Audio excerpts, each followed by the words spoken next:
Good. I'd like to call to order the regular Storm Lake City Council meeting of March 3rd. If we please stand for the Pledge of Allegiance. I pledge allegiance to the flag of the United States of America and to the republic for which it stands, one nation, under God, indivisible, with liberty and justice for all. Thank you. We have Councilperson McKinney on yet?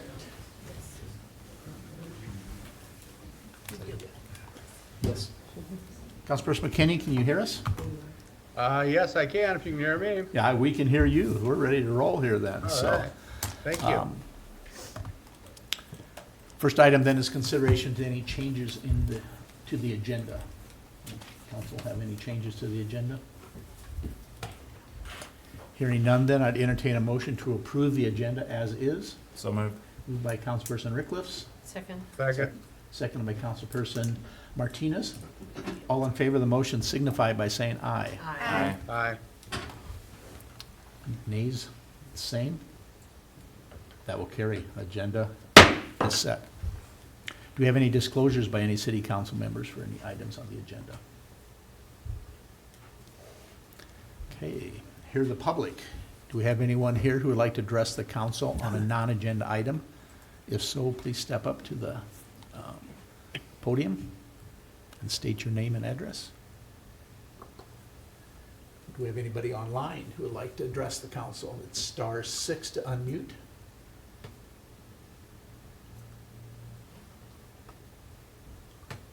Okay.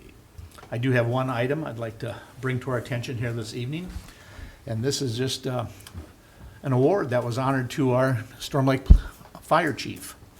And it states that Storm Lake Fire Chief Glenn Schlesser was presented with the 2025 Floyd William Bill Nelson Instructor of the Year Award during the Iowa Society of Fire Service Instructors Conference, February 22nd. The award is based on nominations by fellow members of the Iowa Society of Fire Service Instructors. Chief Schlesser has led the Storm Lake Fire Department since 2021 and has 15 years of experience in teaching multiple firefighter and fire officer training programs at the regional, local, and state levels. During his service in Storm Lake, he has implemented a regional fire school hosted by the local department that helps to train firefighters from around Iowa, as well as the first junior firefighter cadet program for the department. The Instructor of the Year Award is named for Floyd W. Nelson, a groundbreaking researcher in the fire science with Iowa State University, starting in the early 1950s, and one of the founders of the Society of Fire Service Instructors in 1964.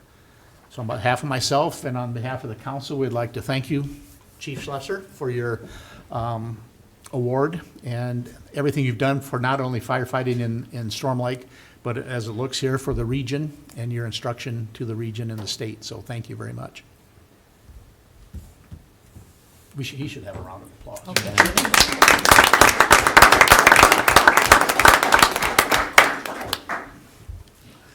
All right.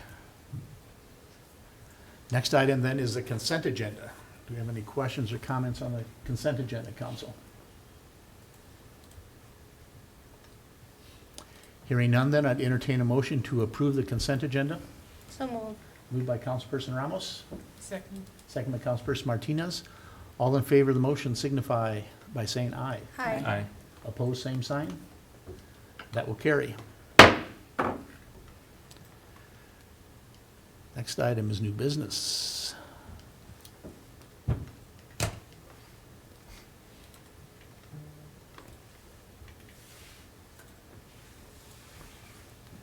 And the first item is the motion to approve the contract with the retail coach.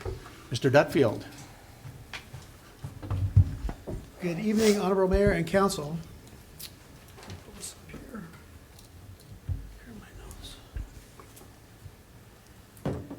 Okay, for over 25 years, the retail coach has been dedicated to helping municipalities enhance their retail markets as an integral part of their economic development and community growth efforts.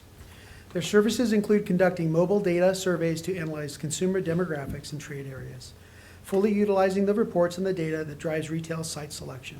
They proactively connect with national, regional, and local retailers that align with our community needs while supporting commercial development by providing developers with detailed site profiles and valuable insights from retail prospects.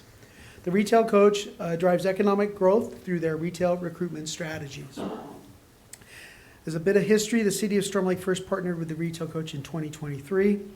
At that time, the scope of work during the first year consisted primarily of data collection, community and trade area research. We did provide a guided tour of our city and region to one of their representatives, and then they also did the market analysis, and we also developed the Retail 360 web page that's now on our website that contains all the reports that they generated, and those are updated annually. In 2024, we focused on retail attraction and identification of prime retail sites for potential development.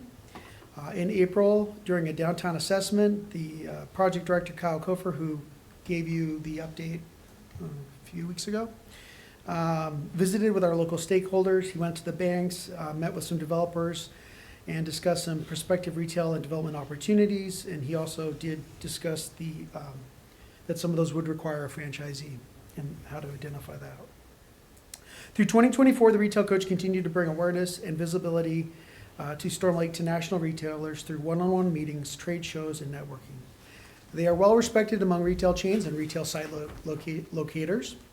A strategic plan meeting was held at least once per month to discuss ongoing and new retail opportunities in our market. Those are held with Kyle.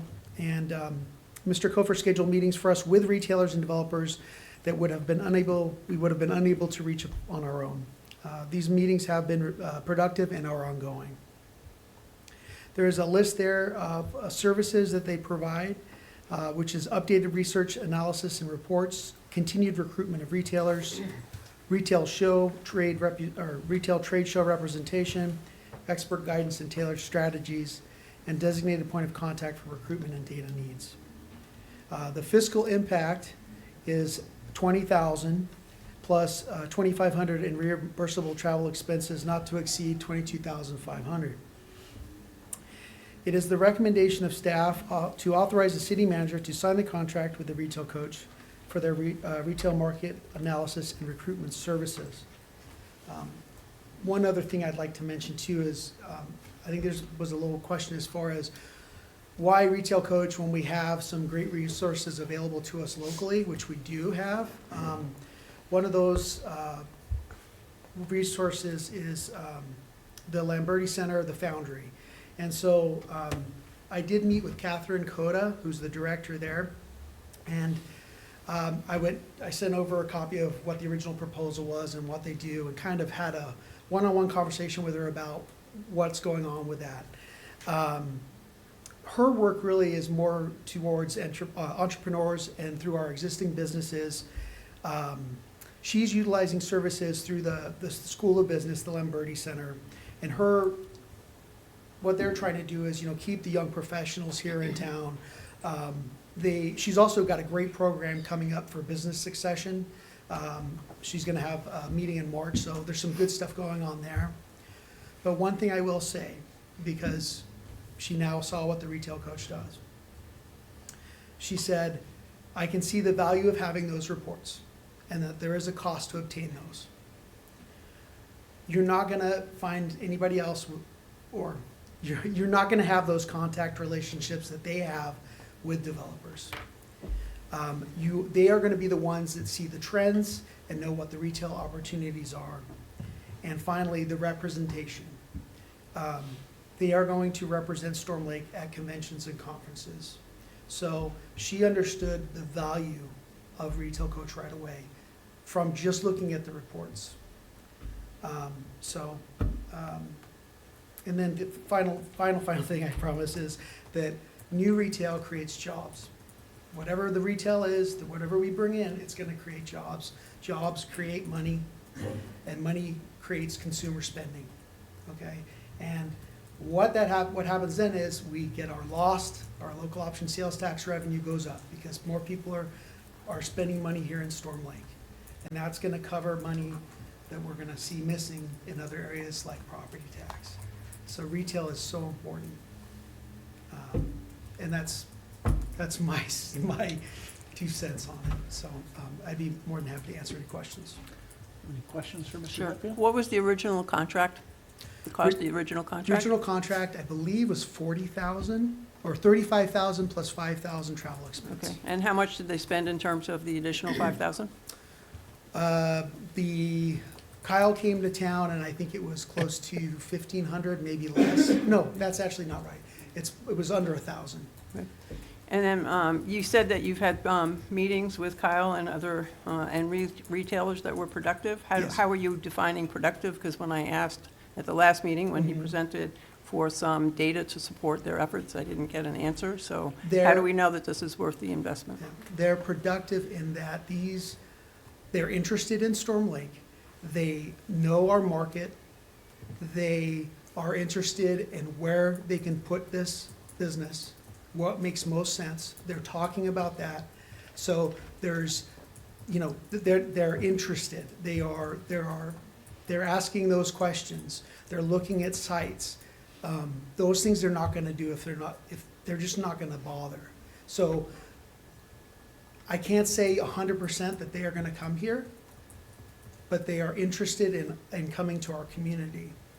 And so we're competing with other communities also, right? So that's something else. And we don't have to. We don't have to, but we need to recognize that if we don't do this, then we are now saying, okay, we're not actively trying to bring retail in. Retail, some will happen organically. That will happen, I'm sure. But you really need to be out there hustling, trying to get the stuff. And they're looking at these reports. They're looking at communities on their website and saying, okay, what do they have? Okay, they do have a retail program. They are interested. So that's how I feel they're productive.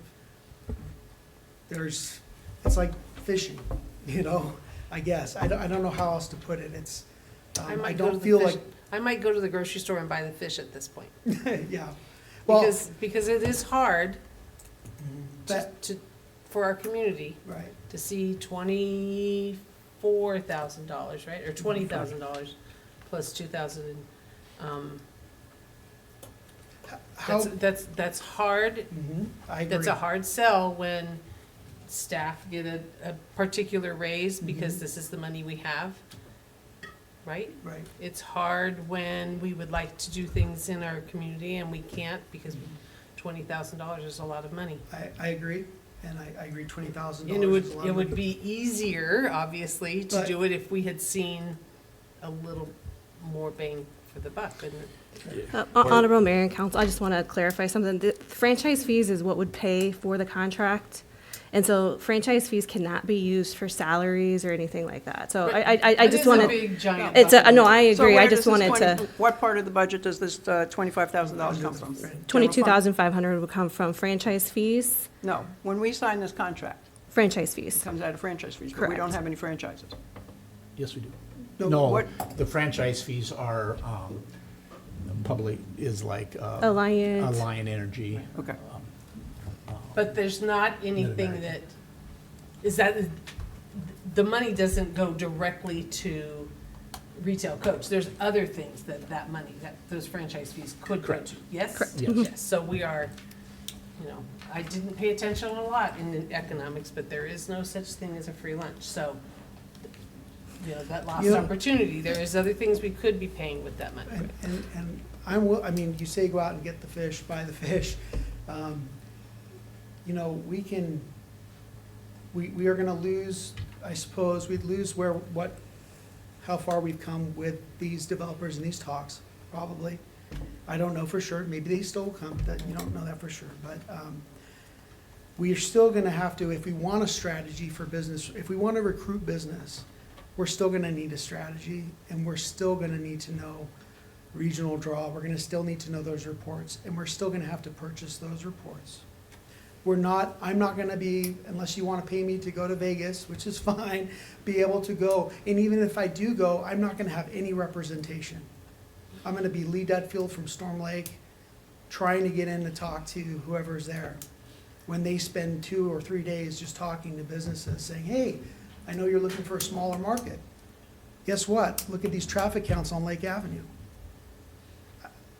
It's very scientific, and if we don't do it, there's still things I can do and I will do, but it will not, it's gonna be very difficult, and again, we're competing against other people that are recruiting, so. And when we do land something, it's gonna pay off. It's gonna pay off, it's gonna generate more retail. Those things, they come and they start coming. So, but sometimes you just have to look into that. If we want to use the fishing analogy, I mean, what somebody like Retail Coach does is brings the fish into the pond. Yeah, that's true. Otherwise, you have an empty pond. You don't have them to bring the fish into the pond. And then you have to, then there's responsibility on ourselves and our community to catch those fish, to help catch those fish when they come into the pond. Right. And I do get that, I'm not saying that I don't understand that. At what point do we say enough? And I will say one more thing too about the reports, that those are available online to everyone, and that includes our business owners. So there's a lot of information on there about who is your market, where are they coming from, what are they buying, those type of things. So there are some it's useful information for existing businesses also. And those reports don't go away though, correct? The ones that we have so far? They don't go away, but They're updating all the time. they're updating all the time. It's all, and it's all cell phone data, and you can get reports, but they're not free. They're expensive, so.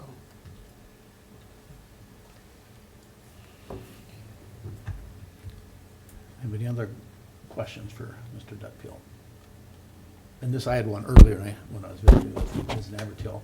This is a budget item that's in this current year's budget. It isn't in the 2026 fiscal year. It's in this current fiscal year. Have any other questions for Mr. Duckpill? Okay, hearing none then, I'd entertain a motion to approve the contract with the Retail Coach. So moved. Moved by Councilperson Rickliff, Second. second by Councilperson Ramos. All in favor of the motion signify by saying aye. Aye. Aye. Opposed, same sign. Nay. That will carry. Thank you. you. Thank you. Thank you.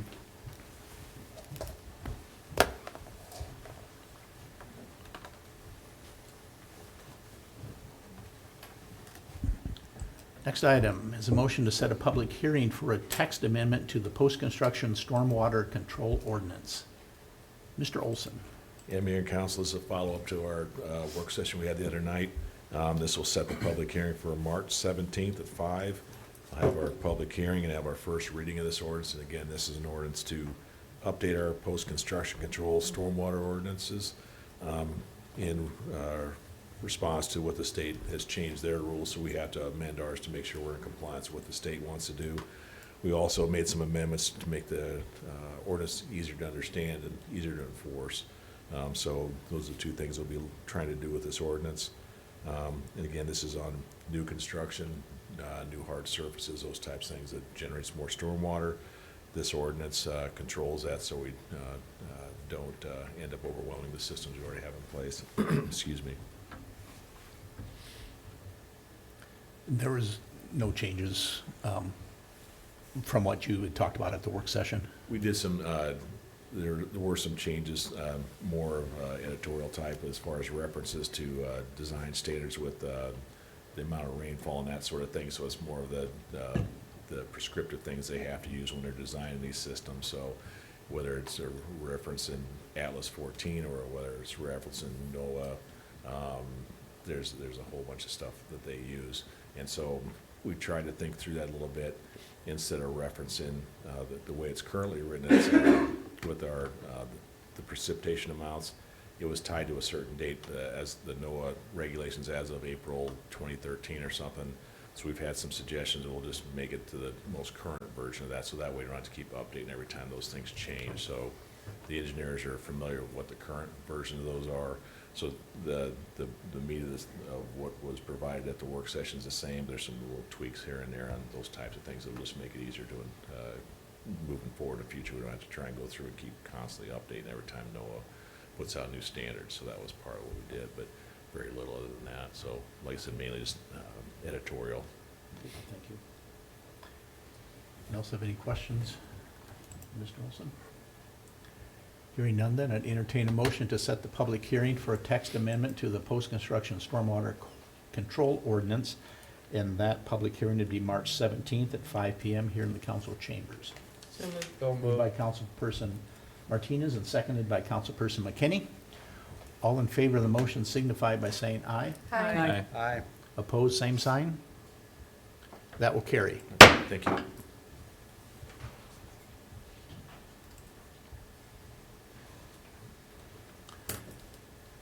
Next item is a public hearing for the fiscal year 2026 through 2030 capital improvement plan. I will open that public hearing. Mr. Gibbons. Thank you, Honorable Mayor and City Council. Before you is a proposed capital improvement plan for fiscal year 26 to 2030, as discussed during our work session in January. 5 years are presented for planning purposes. City Council may only officially approve 1 year annual appropriation of expenses at a time, which is fiscal year 2026.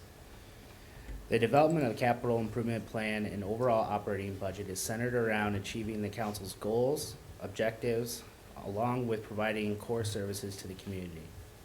For fiscal year 2026, 62.24% of the expenses outlined are focused on infrastructure, including water, sewer, and streets. Another 10.67% are planned for recreation throughout the community. Since some projects are still in development, the plan does include initiatives with unknown funding sources.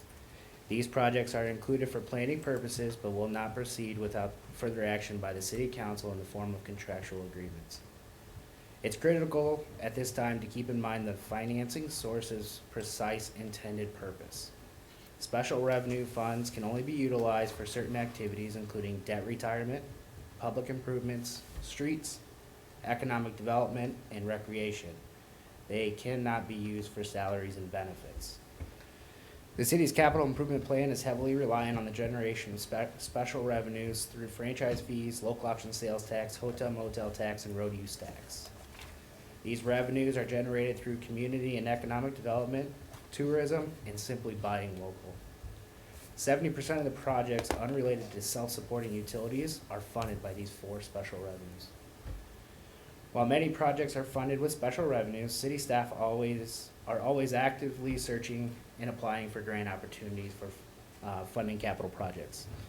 For fiscal year 2026, 10% of the projects are funded by grant dollars.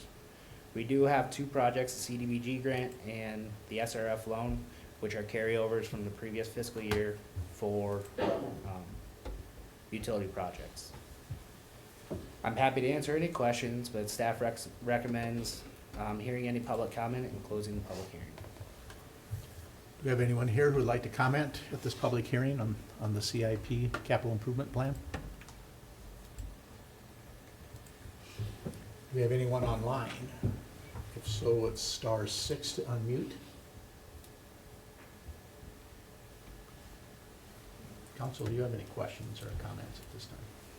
I'm going to bring up something that I think Councilperson Martinez brought up at least 2 meetings ago, which is continuing to refer to the spoil site as the spoil site, talking about trying to attract businesses. I don't think that continuing to refer to a valuable piece of property that we have as the spoil site is going to be very inviting. So I'd like us to consider some other way to refer to that piece of land. Honorable Mayor and Council are open to suggestions. I think at the time of the strategic plan also, that's what was developed at that time, and that's where the information I came from, understand, so. but I think that we can Yeah. put our heads Typically, together to yeah. come up with something else if you want to attract people to develop that property or to invest in that property. I think we need to come up with something a little bit more. We'll bring Inviting, that up to so- the Hometown Pride Committee. Yeah. Honorable Mayor and Council, we also Have have them come up with some suggestions and see, Some of us will be good at that. and And we- see Good ideas. what council thinks about that. I was also going to suggest, Honorable Mayor and Council, that we have a Parks, Train, Recreation Advisory Board that's also participated in naming new areas, such as parks. So we'll get some suggestions about the first part of April. We'll have meetings here sometime in March, and we'll get some suggestions. Thank you. Any other comments at this public hearing? Hearing none, then I will close the public hearing.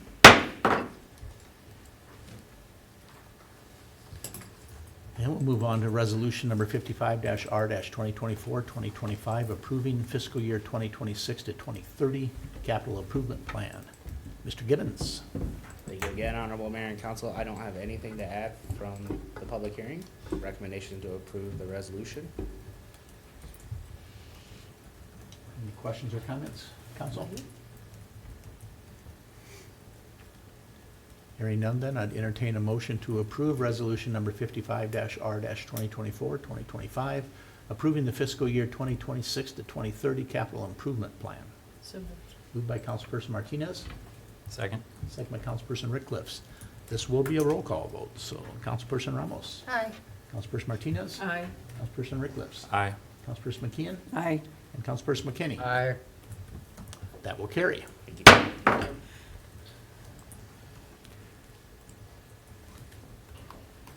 Okay, do we have any other council requested items?